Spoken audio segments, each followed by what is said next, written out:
જો અમારી એક ખેડૂતની વેદના અહીંયા બધી અમારી વળી બળી બધી તોડી નાખ્યું છે. જો અહીંથી આમ જો વીજળી આ આખું બરી ગયું અને આ બધું ઉસકાવી નાખ્યું છે. જો અંદર જોવો તમે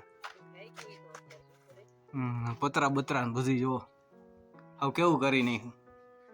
આમાં ઠેકાણે પાણી હે ને કરી નાખે ને એવું છે ને. અહીંયા જો આ તીના પાડી દીધા બોડિયાના જોવો હાલ કેવા હાલ કરી નાખ્યા.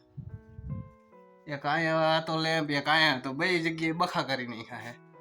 હજી એક બીજી વળી દેખાડું.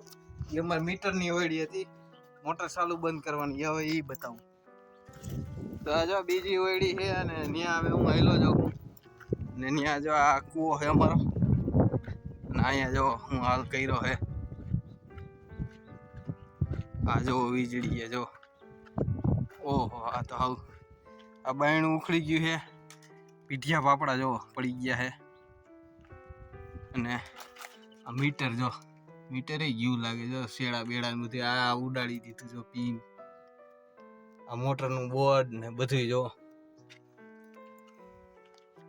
આ થાંભલો આને વાંધો નથી આવ્યો. અહીંથી જો આને સીથરા બોલાવી દીધા જો કેબલને.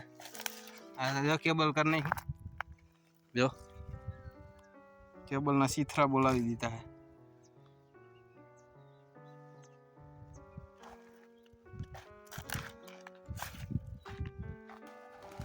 ને કૂવો જો એટલો ભરેલો હે. આ બાયણું તો જો તૂટી ગયું હાવ ફ્યુઝ બ્યુઝ બાયણા ભાઈ બહુ મોટી નુકસાની કરી દીધી. તો આવું વીજળી હાલ કરે. સારું કોઈ માણા નતા ને કાંઈ માણા ઉભા હરગાવી નાખે એવું હતા માણા. તો રાતે લગભગ 8:30 વાગે ભેગી હું વાડીએ આવતો હતો ઘરેથી. અડધા ભેગો ને દિવાળીયા પાસે ત્યારે આ બધો બનાવ બન્યો હતો. વીજળી આમ પડી એક સાઈડો મોટો બધો પડ્યો દીથી જે એવો ને 3-4 સાઈડમાં પડ્યા હતા. પછી અહીંયા જ પડ્યો હતો. મને એમ કે આમ કંઈક બીજે પડ્યો હતો પણ અમારી વાડીએ જ પડ્યો હતો એ સાઈડો. જો અહીંયા કંઈક જામફળી બારી નાખી. હવે અહીંયા હવે કેમ જામફળી બારી કંઈ સમજાણતું નથી. અહીં સુધી બારી નાખી. અરે આ વીજળીએ તો હે ને બધી પથારી ફેરી નાખી અમારે વાડીએ.